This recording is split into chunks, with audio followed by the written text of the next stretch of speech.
দিবলৈ চেষ্টা কৰিছিলোঁ।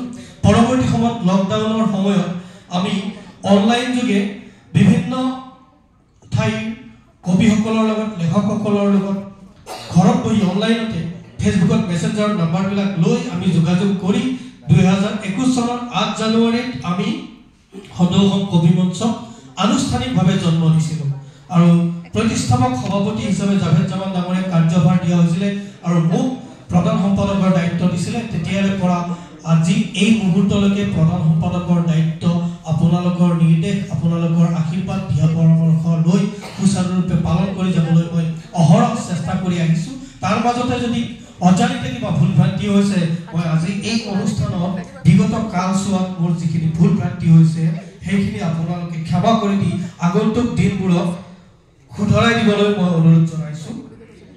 মোৰ কাৰ্যকালত মই 2021 চনৰ 8 মাৰ্চৰ পৰা বিভিন্ন কাৰ্যসূচী ৰূপায়ণ কৰি আহিছোঁ আপোনালোকৰ সহযোগ দিহা পৰামৰ্শ আৰু প্ৰেৰণা।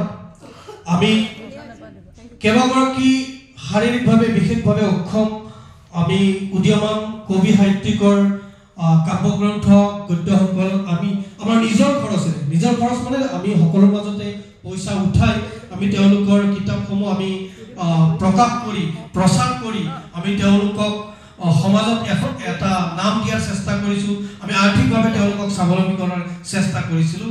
লগতে আমি অসম ভিত্তিক কাব্যগ্ৰন্থ প্ৰতিযোগিতা এখন আমি সেপ্টেম্বৰ মানৰ পৰা আৰম্ভ কৰোঁ, যাৰ পুৰস্কাৰটো আমি গ্ৰন্থমেলাত আমি প্ৰতি বছৰে দিওঁ আৰু আমি সেই বঁটাটো আমাৰ সকলোৰে পৰিচিত আমাৰ শ্ৰদ্ধাৰ দীনমণি ভাণ্ডাৰ কায়স্থদেৱৰ নামত আমি সেই বঁটাটো অৰ্পণ কৰি আহিছোঁ সমাজৰত্ন দীনমণি ভাণ্ডাৰ কায়স্থ বঁটা হিচাপে।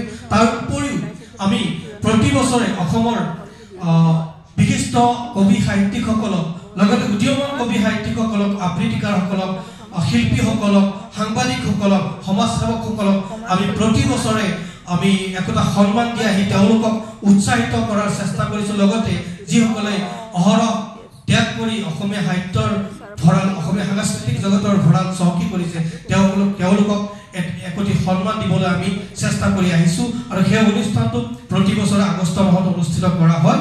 এইবাৰো হ'ব, আপোনালোকৰ সহায় সহযোগিতা আমি কামনা কৰিছোঁ। এনেদৰে আমি প্ৰতিটো ক্ষেত্ৰত আমি সামাজিক ক্ষেত্ৰত সাহিত্যিক ক্ষেত্ৰত সাংস্কৃতিক ক্ষেত্ৰত বিভিন্ন পদক্ষেপ লৈ আহিছোঁ।